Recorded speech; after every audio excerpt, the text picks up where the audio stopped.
get my single entity up at the top here so I can see. Basically, what I was trying to do was get a wee bit of fun for us all, okay? And I know Claudia had asked me about crafting, and so did Doris and things like that, and one or two other people. So I thought, what can I do is a little short presentation. And my presentation was supposed to be after Hal, of course. And then he was supposed to cheer everybody up, and then I was to bring you back down to earth, basically. So this is just one of the bits. And again, I'm going to extend it ever so slight, okay? So just looking at it, what I was basically saying was basically once the pandemic's over and we get a wee bit of freedom, there's a wee crafting project that everybody can undertake. And what do we need to get started? So what I'm saying is, what do we need to do to get this up and running? Well, basically, we probably need a wee bit of sunshine. We probably need a decent pair of shoes or boots or wellies or something. Knowing the typical air weather, you might need a wee hat and scarf and a pair of gloves. And again, you might need some transport. Once you get that going, where do you want to head? Well, we really want to head to these destinations. I don't think many of us have seen any of these, especially the ones that are inland, but somebody told me this is actually known as a beach. It's been that long, my memory's gone. I've not been near one of these for ages because of lockdown and everything.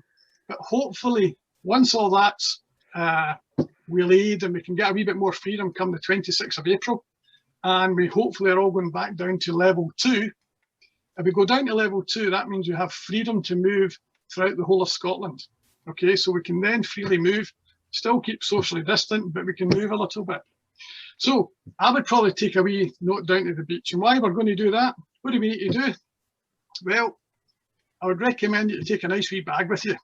And again, we need to wrap up to celebrate our magnificent Scottish weather. Let's say we have, typical in one day, you're probably going to have rain, sunshine, snow, sleet, wind, you name it, and everything else. And again, if you're on the beach, I don't know about you, but when I've been on the beach, I get thoroughly sandblasted, so it makes my skin look good for a change. And it does work out. And the reason why we're going down there is this thing here, collecting a wee bit of driftwood, all right? And what do we want to do? Once you've collected your driftwood in your bag and you take it back to the car, because basically what we're doing is we're trying to clean up our beaches as well, all right? I probably recommend you take it back to the car, have a box in the back of the car, because basically with the driftwood, it gets rather sandy and it just stops you having to hoover up after the car or whatever.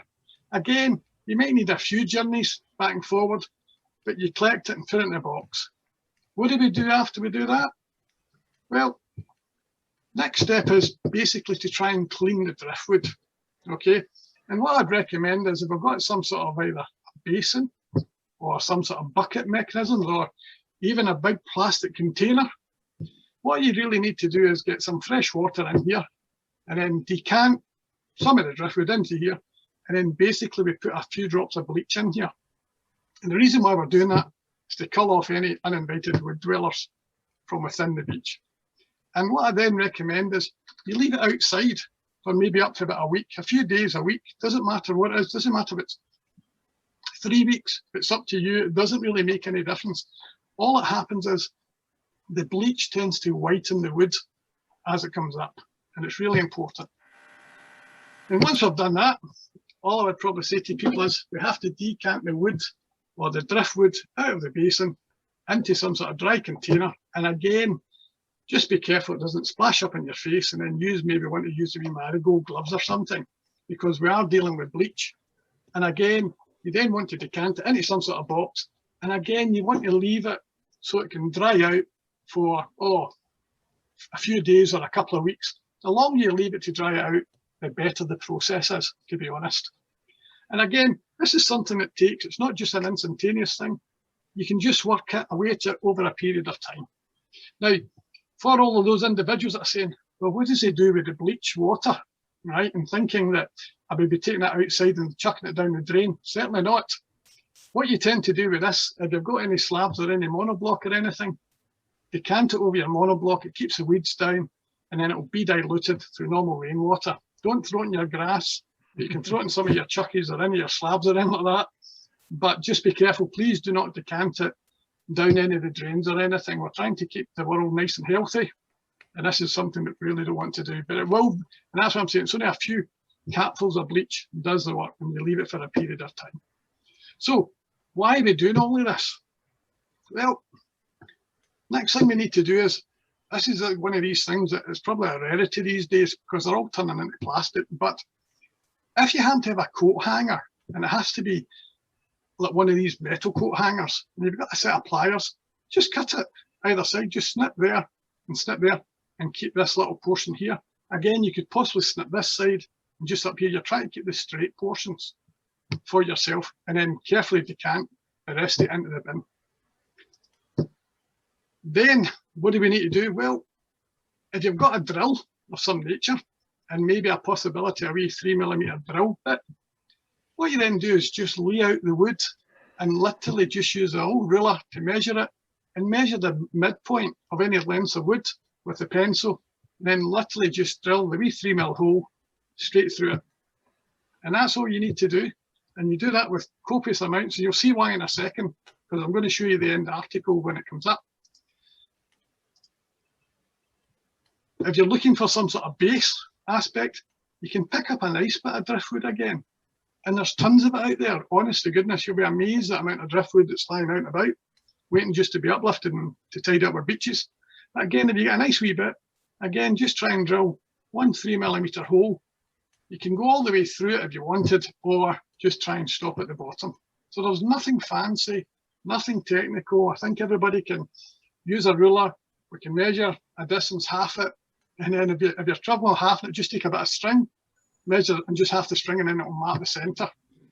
Why do we do all of this? Well, the whole aspect of doing this is for this here, because that's what I tend to create. And we create these sort of things, and it's little Christmas trees or little tree decorations, as it was. And again, all it literally was taking the bits of wood as we've seen them, and you just lay them out into some sort of triangular shape like this here. And if you wanted one just to hang up on the door, these are wee stones that you can drill through, but again, you need a special masonry drill or a wee diamond cutter drill, or you can just use little bits of wood in there.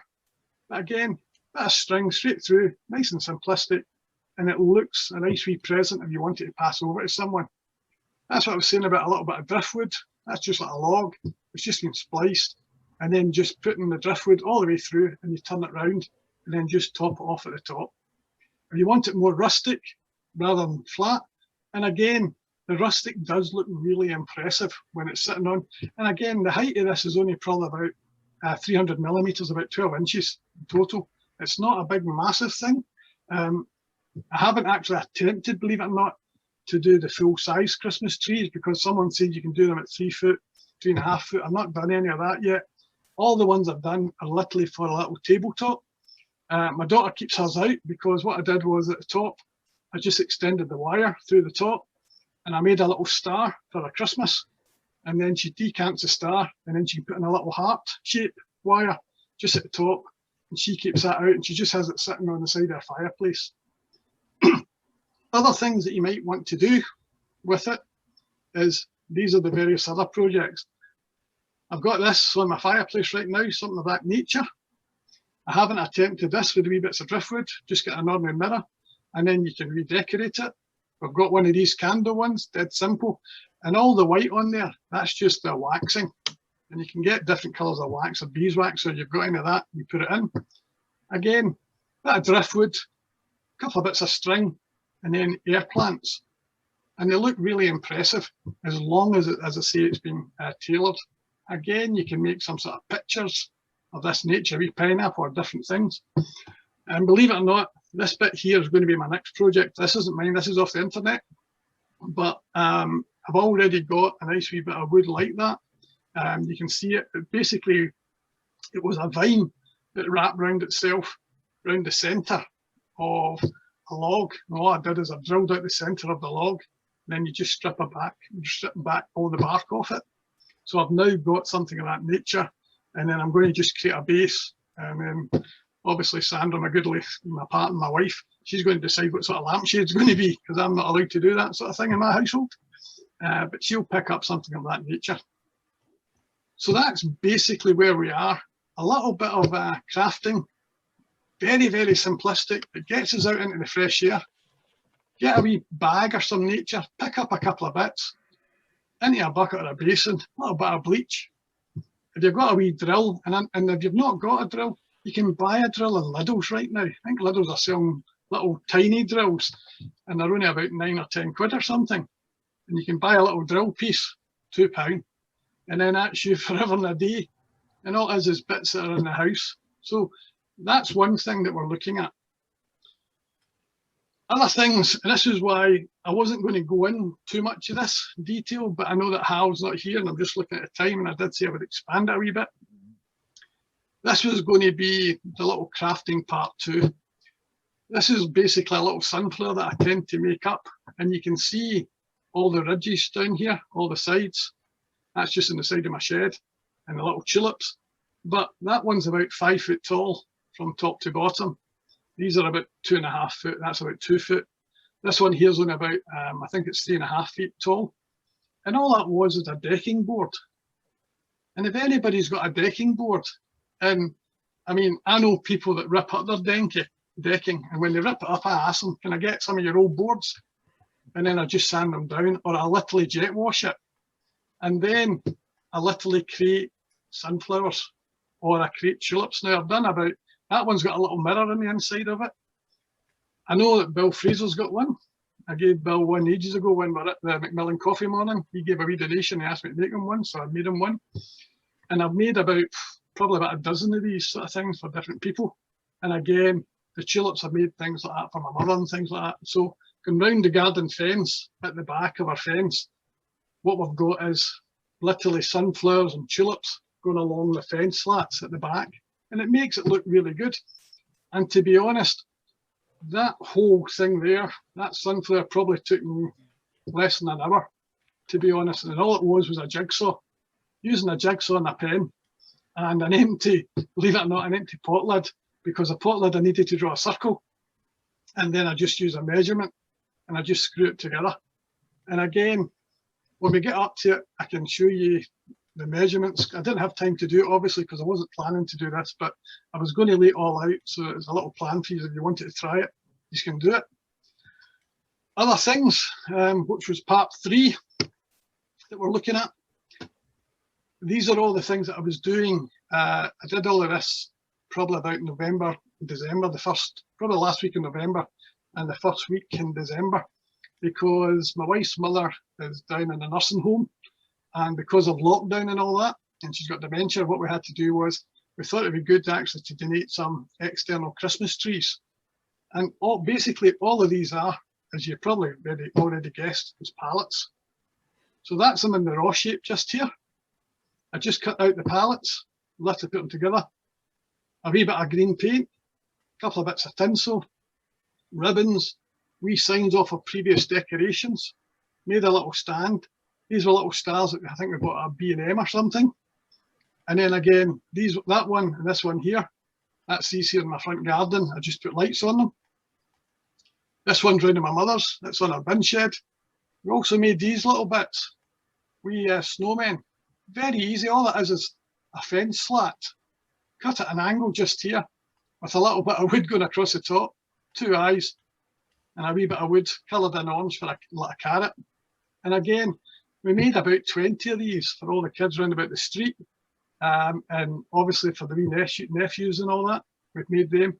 And these have appeared everywhere, all of these little things. But again, these ones here and these ones, they all went down to the nursing home. And again, they were really grateful. And all it was a pallet. And again, a pallet and a couple of hours worth of work. Just white paint, red paint and green paint. And then whatever old decorations we had, and old bits of tinsel, we just put them in so that it could stay outside. And I said, these ones, I just kept those plain, those 2 there. I've just kept those 2, and those were for my own, in my own garden sort of thing. But again, very simplistic. There's one of the ones you can, excuse me, there's different types you can see on the internet. I just put these off the internet, just to show you that people sometimes put them in the inside. Different pallets again. What you're seeing there is actually a pallet that's been halved. That quadrant and that quadrant's probably came off of this bit here. And I've just joined the 2 halves together. And again, you can see it spaced out. Normally what I tend to do is I take the pallets and I fill in the blanks so it gives it a wee bit more of a body, like this one here. So it's very easy to do. Literally all that was a jigsaw. A jigsaw and a couple of screwdrivers. That was it. Nothing really too taxing. And again, a couple of hours worth of work and you can make somebody happy. So that's where we're at, folks. So I hope you enjoyed. And if anybody has any questions you want to ask me, please ask me now. If you want me to go back a few slides, I can go back a few slides, or I can actually log out of this. So please feel free to shout out. I haven't got, Ian, have you got the full screen here? If anyone wants to ask a question? Can you stop sharing, Ray, please? You want me to stop sharing? Okay. Yeah. Please, thank you. Otherwise, we can't see the... Yeah, no, right. No hassle. Right. Okay. All right.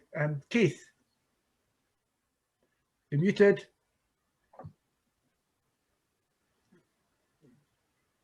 You're muted, Keith. No, I'm just saying well done. It's a brilliant idea. It's I can see that making a lot of people happy. You know, it's fabulous. Thank you. Yeah, it's just one of those things that people would ask me, and they said, "Oh, they're looking for wee bits and pieces." And to be honest, there's not much skill required. I don't mean that in a bad sense. It literally is a little hobby, a little bit of fun. If you've got a couple of hours, I mean, the tree, literally once it's all the driftwood's been picked up, washed, thingy that sat there, to create the tree was literally cut the two bits of the coat hanger, drill a hole, drill 20 odd holes in wee bits of wood, and then just literally stack them above one another. And that was it done. Yeah. Literally half an hour. Yeah. Lizette, you had a question? What I'm about to ask is, do you also give talks to other groups? What you do? I also am a crafter, but I'm a member of the WI, so hold a number of people. We're always looking for people to give talks, and the Scottish WI would be delighted. So you're going to email me anyway, and we can email you in the next couple of very days. well done. I did get back though. Cool. Yeah. I think that's what's known as hoisting your own petard, Ray. I know. Can I tell you the story this evening? I got an email from Hal. Well, I got it about 3:30 this afternoon. He actually sent it at 1:30. Sorry. I've just noticed my wife has made a doctor's visit this afternoon, so I can't make the meeting. Please sign me up to do it later, because I really want to. Nice. So that was okay. I wrote back to Hal, said, "Hi Hal, thanks for letting me know. No worries at this end. I've asked Ray to extend his talk and also to find you another date. I hope Carmela is all right and it's not further problems." I know Carmela has not been well for quite some time. So he came back almost immediately to say, "This visit is for a hearing test." Oh. So I replied, "Ha ha, you mean Carmela didn't hear you when you told her you were due to speak tonight? I swear Lynn doesn't hear me either. She keeps her diary on paper using her quill pen, whereas mine is entirely electronic. We occasionally have disputes." So there we go. That's the story of Hal. Make sure you see, when you see him next week, or not next week, but at the next meeting, that you ask him if he heard you correctly.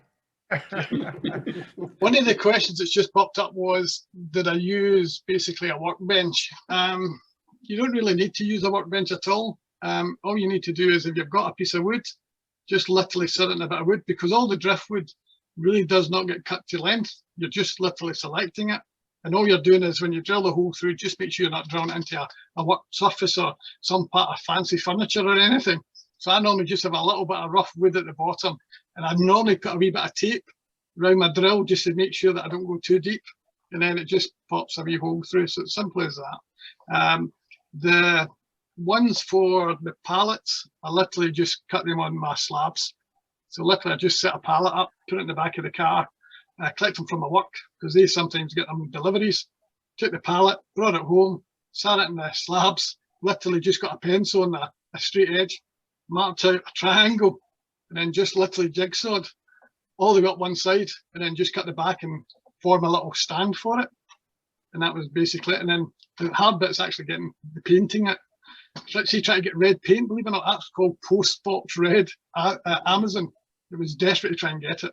And then just to decorate it, we just glued it on. So plenty of tinsel, plenty of whatever, and then it's just going to a good cause. Yeah. Joyce, you had your hand up? No, it was okay. I've sent via wee message. I'd love a couple of these sunflowers. I was just thinking it would be great for the 2 wee grandkids to paint and put up in the garden for them. That was all. Yeah. Good. Ian? Have you not heard of health and safety, Ray? Oh, I have. I wear my safety I thought glasses you'd and been gloves. talking about glasses and gloves and holding the thing steady and all the rest of that nonsense. No, I do. When I saw Ian's race stuff tonight, I remember at the RI convention 1997. Some of you may remember a chap called John McLaughlin. I think it was from Yes, yeah, chairman. From the Govern Club. John was had a skylight window company, and he used to collect driftwood and make chairs, big chairs. Yeah. And I remember there was one he did for the convention, and he also remember as well he invited the dignitaries. I was president of the Glasgow Club at the time to a luncheon in his offices in Govan. And it was a question of a drink with every course. People were leaving early. I'll never forget that. He made some lovely chairs for some very important people in that as well. So that was my first experience of driftwood. I mean, a different scale, but tables as well. But Ray, absolutely great. I've kept most of it quite small, to be honest, because once you start getting larger bits of driftwood, you still need it. You need a bath or something, external bath, to try and soak them overnight, or you're turning them upside down and leaving them for a week, and then trying to make sure the other side's up done. And again, but small projects, and no joke, everybody can do it. If we wanted to have a wee bit of fun one night, we can all get together and have a wee champagne and driftwood night or something. There's not an issue. Paul, you need to travel over from France right enough to. I don't know if champagne and drills and driftwood. That's true. As the safeguarding officer, I think I need to do a risk assessment. But it might all be pre-drilled. Paul, you were going to ask my question, sir. Yeah, I have a question. Let me. You don't have to treat the driftwood like to protect it from different elements or from deteriorating.